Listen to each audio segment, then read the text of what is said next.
एक कबूतर और कबूतरी रहते थे। उनके पास कोई बच्चा ना था। कबूतरी का नाम लूसी था। कबूतरी बहुत उदास रहती थी। लूसी, जंगल में कितने ही पक्षी हैं जिनके यहाँ संतान नहीं है। उनको देखो और खुद को हौसला दो। अगर ऐसे ही रोती रहोगी तो कैसे चलेगा? पति जी, मेरा भी दिल करता है मैं दूसरे पक्षियों की तरह अपने बच्चों के साथ नदी पर जाऊं। मैं भी अपने बच्चों के साथ दाना लेने जाऊं। मैं उड़ना सिखाऊं अपने बच्चों को, कभी ऊपर कभी नीचे, कभी साथ साथ उड़ूं अपने बच्चों के। उम्मीद रखो, हौसला रखो। अगर तुम्हारे भाग्य में संतान की खुशी हुई तो ऊपर वाला जरूर पूरी करेगा। दोनों पति पत्नी उड़ते हैं और नदी की तरफ चले जाते हैं। नदी पर गोरी कौवी बैठी हुई थी। वह लूसी कबूतरी से कहती है, लूसी, कब तक यूं बिना संतान के अकेली दुख सहती रहोगी? मेरी मानो तो किसी का बच्चा गोद ले लो। किसी का बच्चा? लेकिन कौन देगा मुझे अपना बच्चा? कोई माँ अपना बच्चा किसी को कैसे दे सकती है? कोई भी ऐसा नहीं कर सकता। कोई किसी को अपना बच्चा क्यों देगा? जब भी जंगल में बारिश तूफान आता है तो बहुत सारे छोटे पक्षी अनाथ हो जाते हैं। किसी का बाप मर जाता है, किसी की माँ, और किसी के तो दोनों ही मर जाते हैं। ये काम तुम मुझ पर छोड़ दो, मैं कोई अनाथ बच्चा आपको ला दूंगी। लूसी तो बहुत खुश हो जाती है। सच? क्या गोरी, तुम सच कह रही हो? तो और क्या, लेकिन बदले में तुम मुझे क्या दोगी? लेकिन ऐसा ना हो कि तुम किसी का बच्चा छीन कर या चुरा कर हमें ला दो। ये ठीक नहीं है। नहीं, मैं कोई अनाथ बच्चा ही ढूंढ कर लाऊंगी। अगर तुम मुझे कोई अनाथ बच्चा ला दो तो मैं अपने सोने के झुमके तुम्हें दे दूंगी। ये सुनकर गोरी खुशी से नाचने लगती है। तो समझो मैं कल तक कोई ना कोई बच्चा जरूर ले आऊंगी। गोरी कौवी वहां से उड़ती है। उसी जंगल की दूसरी तरफ एक चिड़िया अपने तिनकों के छोटे से घोंसले में अपने अंडे के साथ रहती थी। अब मुझसे और इंतजार नहीं हो पा रहा। मेरे बच्चे, जल्दी से अंडे से बाहर आ जाओ और अपनी मम्मा के गले लग जाओ। वो चिड़िया हर वक्त अपने अंडे से बातें करती रहती थी। उस माँ चिड़िया को इंतजार था कि कब उसके अंडे से उसका बच्चा बाहर निकल आए। वो आसमान की तरफ देखती रहती है। सितारे रोशन थे। जंगल में सन्नाटा छाया हुआ था और वो चिड़िया देर तक बातें करती करती आंखें बंद करती और सो जाती। सुबह हो जाती है। मम्मा चिड़िया अपने अंडे के ऊपर 2 पत्ते रखती है और नदी से पानी पीने चली जाती है। कालू, मैं तो लूसी कबूतरी से सोने के झुमके लेकर ही रहूंगी। कहाँ से लोगी कोई बच्चा? बच्चा दोगी तो फिर ही सोने के झुमके लोगी। कालू जी, क्या जंगल में आसपास किसी का कोई छोटा बच्चा है? नहीं, छोटा बच्चा तो किसी का भी नहीं है। हाँ, लेकिन रानो चिड़िया के घोंसले में एक अंडा है। उस अंडे से बच्चा निकलने ही वाला होगा। मैं देख कर आती हूँ और चिड़िया से कोई बहाना बनाकर पूछती हूँ कि उसके अंडे से बच्चा कब निकलेगा। इसका मतलब अपने सोने के झुमके लेने के लिए चिड़िया के आने वाले बच्चे की बलि चढ़ाओगी। मैं सोने के झुमके लेने के लिए कुछ भी कर सकती हूँ। गोरी कौवी उड़ती है और चिड़िया के घोंसले से थोड़ी दूर जाकर बैठ जाती है। रानो चिड़िया तो नदी से पानी पीने गई हुई थी। घोंसला खाली था, इसलिए गोरी कौवी घोंसले के पास आ जाती है। वो पत्ते हटाकर देखती है तो हैरान रह जाती है। अंडा हिल रहा था। अंडा टूटने वाला था और अंडे से चूं चूं की आवाज आ रही थी। लग रहा है इस अंडे से बच्चा बाहर निकलने ही वाला है। गोरी कौवी चोंच मारती है और अंडे को तोड़ देती है। नहीं! आप मेरी मम्मा नहीं हो सकती हो। मेरी मम्मा इतनी काली कैसे हो सकती है? कौन हो आप? अरे छोटी चिड़िया। छोटी चिड़िया नहीं, गुड़िया। मेरी मम्मा तो मुझे अंडे में गुड़िया कहा करती थी। आप कौन हो? ऐसा बोलो, मैं तुम्हारी माँ की काम वाली हूँ। मैं हर रोज घोंसले की सफाई करने आती हूँ। चलो, मैं आपको आपकी मम्मा के पास ले जाती हूँ। मम्मा के पास? हाँ, मैं जाऊंगी। मुझे जल्दी से मेरी मम्मा के पास ले जाएं। मेरे ऊपर बैठ जाओ। गोरी कौवी गुड़िया को अपने ऊपर बिठाती है और उसे वहां से ले जाती है। लो, ये रही तुम्हारी माँ। हाँ, मुझे विश्वास था मेरी मम्मा आप जैसी चुड़ैल नहीं हो सकती। ये कौन है गौरी? कहाँ से लाई हो इसे? आहिस्ता आहिस्ता बोलो। फिर गौरी कव्वी लूसी के कान में कहती है, इसकी माँ कल रात मर गई थी, ये अनाथ है और मैं इसे यहाँ ले आई हूँ। इसे ये ना बताना कि तुम इसकी असल माँ नहीं हो, वरना ये तेज बच्ची रोने लग जाएगी। ये तो बहुत सुंदर चिड़िया की बच्ची है, मुझे ये बहुत अच्छी लगी। अब आप जाएं, मुझे अपनी मम्मा से बातें करनी है। लूसी अलमारी खोलती है और अलमारी से सोने के झुमके निकालकर गौरी को दे देती है और गौरी कव्वी वहाँ से चली जाती है। मम्मा, मैं उड़ना कब सीखूंगी? आपके पापा दाना लेने के हुए हैं, वहाँ नहीं भाले होंगे, वो बताएंगे आपको। मम्मा मम्मा, जब पापा आएंगे तो मैं घोंसले में छुपकर पापा को डरा दूंगी। जब रानो चिड़िया नदी से पानी पीकर वापस आती है तो घोंसले में टूटा हुआ अंडा पड़ा था, लेकिन वहाँ बच्चा नहीं था। हाय, मैं मर गई, मेरा बच्चा अंडे से निकलकर कहाँ चला गया? फिर मम्मा चिड़िया का ध्यान ऊपर आसमान की तरफ जाता है। आसमान में एक चील मुंडला रही थी। इस जालिम ने मेरा बच्चा खा लिया है। मेरे बच्चे को एक नजर मुझे देखने भी ना दिया, वो बहुत जालिम है। मैंने अपने दिल में अपने बच्चे के लिए क्या क्या सोच रखा था। माँ चिड़िया यही समझती है कि उसका बच्चा चील ने खा लिया है और वो पूरी तरह नाउम्मीद हो जाती है। ऐसे ही कुछ दिन गुजर जाते हैं। कबूतर और कबूतरी ने गुड़िया को उड़ना भी सिखा दिया था। गुड़िया अब अच्छी तरह उड़ने लगी थी। भतीजी, मुझे बहुत खुशी है, मेरी बेटी अब उड़ने लगी है। इसी खुशी में हम पूरे जंगल में मिठाई बांटेंगे। मैं अपनी बेटी के साथ पूरा जंगल घूमा करूँगा। पापा मम्मा, मैं कितनी भाग्यशाली हूँ जो मुझे आप जैसे प्यार करने वाले मम्मा पापा मिले। आप मेरा बहुत ख्याल रखते हैं। दोपहर के बाद लूसी और गुड़िया हरियाली तोती के घर मिठाई देने जाती हैं। हरियाली बहन, ये मिठाई मेरी बेटी के उड़ने की खुशी में है। मेरी बेटी ने उड़ना सीख लिया है। आपकी बेटी बहुत खूबसूरत है, खुश रहो बेटी। फिर लूसी कबूतरी गुड़िया को साथ लेकर गौरी कव्वी के घर जाती है। कालू जी, जिस तरह मैंने चिड़िया की बेटी लूसी को देकर ये सोने के झुमके लिए, ऐसे ही किसी दिन हरियाली का आने वाला बच्चा किसी और को देकर अपने लिए सोने की चूड़ियां लूंगी। ये काम तो बहुत आसान है। किसी का बच्चा चोरी उठाओ और किसी को देकर माल कमाओ। लूसी बाहर खड़ी ये सब सुन रही थी। उसके हाथों से मिठाई की प्लेट गिर जाती है, वो रोने लग जाती है। इतना बड़ा धोखा!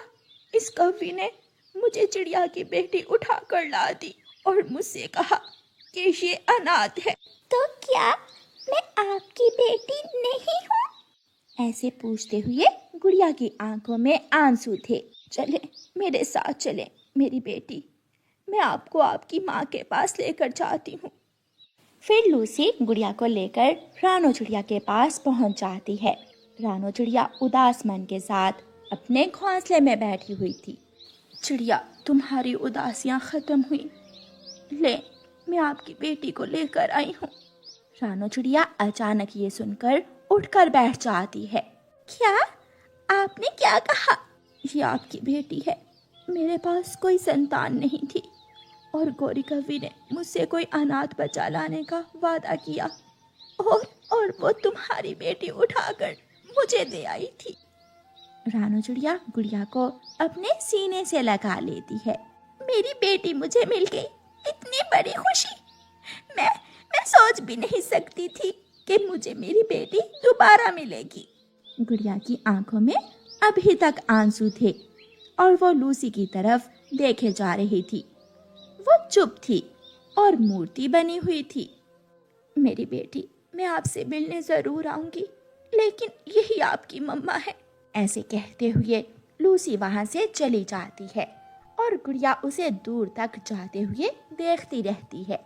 पीपल के उस पेड़ पर चिड़िया लंबे समय से रह रही थी। अंडों से बच्चों के निकलने से पहले ही उसका पति मर गया था। अब अपने बच्चों का सारा पालन पोषण अकेली मम्मा चिड़िया पर ही था। बच्चों, आज क्या खाओगे आप? मैं चावल का दाना। और मैं दाल और फल भी। मैं अभी थोड़ी देर में आपके लिए दाना लेकर आती हूँ। मेरे जाने के बाद पता है ना क्या करना है? घोंसले के नीचे पत्तों में छुप जाना है। और जब तक आप न आए पत्तों में ही छुपे रहना है, क्योंकि हमें अभी उड़ना नहीं आता। शाबाश मेरे अच्छे बच्चों। फिर मम्मा चिड़िया भोजन लेने अपने घोंसले से निकलती है। मम्मा चिड़िया इधर जाती है, मम्मा चिड़िया उधर जाती है। मैदान से दाना ढूंढती है, घने जंगल से फल। हो गया, आज का काम हो गया। अब मैं अपने बच्चों के पास बाकी का दिन गुजार सकूंगी। पीछे खड़े कौवा और कव्वी चिड़िया को रोक लेते हैं। चिड़िया, ये फल मैंने कल देखा था। तोड़ा इसलिए नहीं कि कल ये कच्चा था और आज पक गया है, इसलिए ये हमें दे दो। मेरे बच्चे अभी छोटे हैं, वो उड़ भी नहीं सकते। ये फल मैं उनके लिए लेकर जा रही हूँ। मेरा बेटा भी छोटा है, सीधे से ये फल मुझे दे दो। फिर चिड़िया वो फल गोरी कव्वी को दे देती है। ये दाना तुम ले जाओ, हम इतने भी जालिम नहीं हैं। चिड़िया चुपचाप वहाँ से चली जाती है। मम्मा, मेरा फल कहाँ है? नहीं बेटा, मैं आपके लिए फल ना ला सकी। आप भी गुड़िया बहन के साथ दाना ही खा लें। ऐसे मम्मा चिड़िया अपने बच्चों को भोजन ला कर देती। एक दिन मौसम बहुत खराब था, मगर मम्मा चिड़िया को अपने बच्चों के लिए दाना तो हर मौसम में लाना होता है। हवा तेज है बच्चों, आप एक दूसरे के पास ही रहना और घोंसले से बाहर ना निकलना।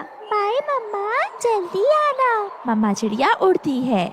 तेज हवा में उड़ना उसके लिए बहुत मुश्किल हो रहा था, क्योंकि आज हवा कुछ ज्यादा ही तेज थी। तेज हवा मम्मा चिड़िया को एक दिशा में धकेलती है और मम्मा चिड़िया सीधी जाकर एक चट्टान से टकराकर गिर जाती है। वो मर जाती है। थोड़ी देर बाद हवा थम जाती है। कबूतर मम्मा चिड़िया को मरा हुआ देखकर जल्दी से जंगल जाता है।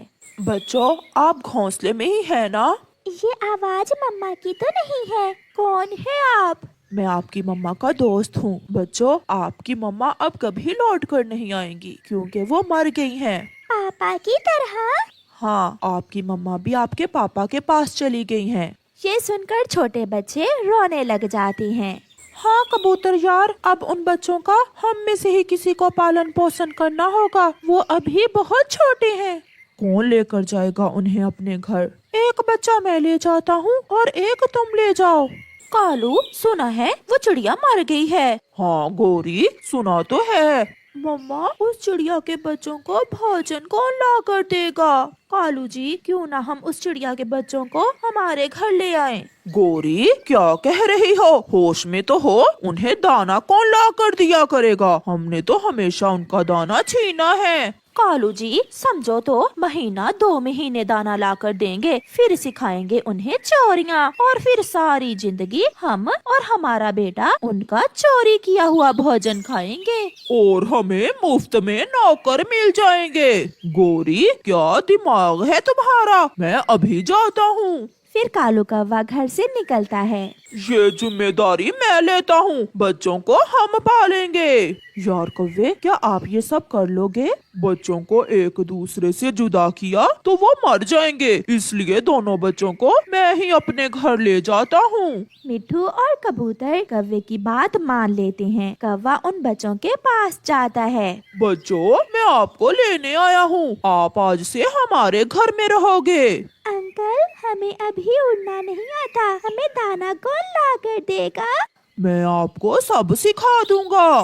फिर कालू कौवा बच्चों का घोंसला उठाता है और अपने घर ले जाता है। लो बच्चों, दाना खाओ। मम्मा, मैं चिड़िया के बच्चों से खेला करूँगा।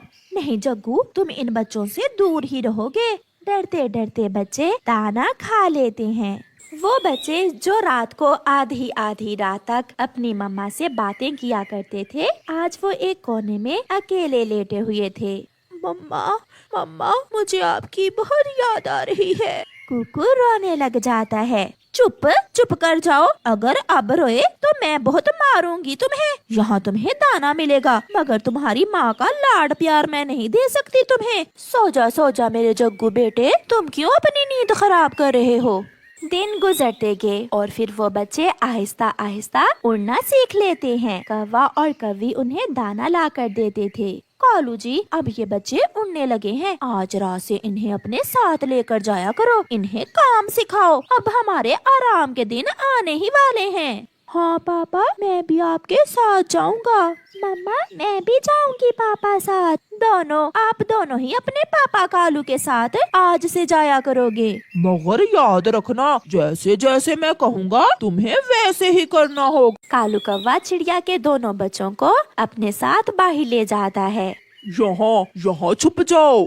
एक दूसरे की तरफ देखते हुए बच्चे कालू कौवे के साथ पेड़ के पीछे छुप जाते हैं। मम्मा भूख लगी है। अभी आपके पापा आने ही वाले होंगे, बेटा थोड़ा इंतजार करो। सुनो बच्चों, हम उस सामने वाले घर में चोरी करेंगे। जब दिया बुझेगा तो फिर हम खिड़की के रास्ते अंदर घुस जाएंगे। नहीं अंकल, हमारी मम्मा ने तो हमें चोरी करने से मना किया था। मम्मा ने कहा था कि कभी चोरी ना करना और हमेशा मेहनत और ईमानदारी से भोजन कमाना। मैंने जो कहा है वो करो। मगर बच्चे वापस घर चले जाते हैं। मैंने कहा था, मैंने पहले ही गौरी से कहा था कि इन बच्चों को पालकर बहुत बड़ी गलती कर रहे हैं हम। आप आगे हैं, आपका पापा कालू कहाँ है? पापा हमें चोरी सिखा रहे थे, हमें चोर नहीं बनना। गौरी गुड़िया के एक थप्पड़ लगाती है। तो क्या तुम्हें हम पुलिस में भर्ती करवाएं? इसी दिन के लिए हमने तुम्हें दाना खिला खिला कर पाला था और अब कहते हो हमें चोर नहीं बनना। कालू कौवा भी बुलबुल के घर से दाना चुरा कर घर लौट आता है। ये तो रास्ते में से ही वापस आ गए थे। मुझे सब बता दिया है इन्होंने, कल इन्हें निकालो अपने घर से, बड़े आए ईमानदार पक्षी बनने। कल क्या, अभी निकालो इन्हें अपने घर से, ये अब हमारे किसी काम के नहीं रहे। हम सुबह चले जाएंगे, हम चले जाएंगे, मगर हम चोरी करना नहीं सीखेंगे। चलो बाहर निकलो मेरे घर से। कालू कौवा दोनों बच्चों को घर से निकाल देता है। दोनों बच्चे अपना घोंसला उठाकर उसी पीपल के पेड़ पर चले जाते हैं जहां वो अपनी मम्मा के साथ रहा करते थे। अपना खून ही काम आता है, सच ही कहा है किसी ने। तुम कालू कल से हमारे जग्गू को काम सिखाना, इसे साथ लेकर जाना। बच्चों मैं बहुत खुश हूँ, आपने जो किया बहुत अच्छा किया। मेहनत और ईमानदारी का सिला हमेशा मिलता है और बुराई का अंजाम हमेशा बुरा ही होता है। गुड़िया जाग जाती है। हाँ मम्मा, हम हमेशा आपकी बातों को याद रखेंगे, हम हमेशा वही करेंगे जो आपने हमें सिखाया। अगर दुख है तो दुख ही सही, मगर हम चोरी नहीं करेंगे। फिर उस दिन के बाद वो बच्चे वहाँ खुद से रहने लगते हैं। वो दोनों दाना लाते और गुड़िया जो समय बच जाता उसमें घोंसले की मरम्मत कर लेती। कालू कौवे ने भी जग्गू को चोर बना लिया था। पापा अब तो मैंने सारा काम ही सीख लिया है। पापा देखना, मैं आपसे बड़ा चोर बनूंगा एक दिन। तो और क्या, मेरा बेटा बहुत बहादुर चोर बनेगा। चलो जग्गू बेटा, आज नदी के उस पार जाना है। वो घर से निकलते हैं, वो चोरी करने जाते हैं। जैसे ही उस घर की बत्ती बंद होती है, कालू कौवा और उसका बेटा घर में घुस जाते हैं। थोड़ी देर बाद डंडों की आवाजें आती हैं। बचाओ बचाओ, हमें बचाओ। पापा मेरा सर फट गया है। घर की बत्ती जलती है और कोई उन्हें उठाकर घर से बाहर फेंक देता है। कालू कौवे और उसके बेटे का बेजान शरीर कांटों के पेड़ पर गिरा पड़ा था और उनके शरीर से खून का आखिरी कतरा भी बह जाता है। सुबह हो जाती है। हाय मेरा जग्गू, मेरा कालू, मेरे जग्गू ने अभी देखा ही क्या था। मैं कहाँ से लूँ अपना बेटा, मेरा पति, मेरा शेर जवान बेटा। गौरी बहन, चोरी करने का अंजाम ऐसा ही होता है। वो घर उल्लुओं का था, उन्होंने मार मार कर दोनों बाप बेटे को ही मार दिया। अब तुम्हें सब्र करना होगा और खुद को बदलना होगा, वरना तुम्हारा अंजाम भी यही होगा। सुबह से शाम हो जाती है और फिर रात। गौरी अपने घर में बैठी रो रही थी जब उसके घर के दरवाजे पर दस्तक होती है। गौरी दरवाजा खोलती है तो सामने कुकू और गुड़िया खड़े थे। मम्मा, आपने हमें दाना खिलाकर पाला था, आप हमारी माँ की तरह ही हैं। ये फल और दाना हम आपके लिए लाए हैं, मगर ये मेहनत और ईमानदारी की कमाई है, चोरी की नहीं है। फिर गौरी कव्वी दोनों बच्चों को गले से लगा लेती है। मुझे गर्व है आप पर बच्चों, आप सच्चे थे, आप जीत गए और मैं हार गई। हारी भी ऐसी कि सब खो दिया। मुझे कभी छोड़कर ना जाना बच्चों। फिर वो दोनों बच्चे गौरी कव्वी के साथ उसी घर में रहने लगते हैं। प्यारे दोस्तों, हमें भी अपनी जिंदगी हमेशा ईमानदारी और सच्चाई के साथ गुजारनी चाहिए, वरना अंजाम कालू कव्वे और जग्गू जैसा होगा। और प्यारे दोस्तों, इस कहानी को लाइक जरूर करना। आपका धन्यवाद।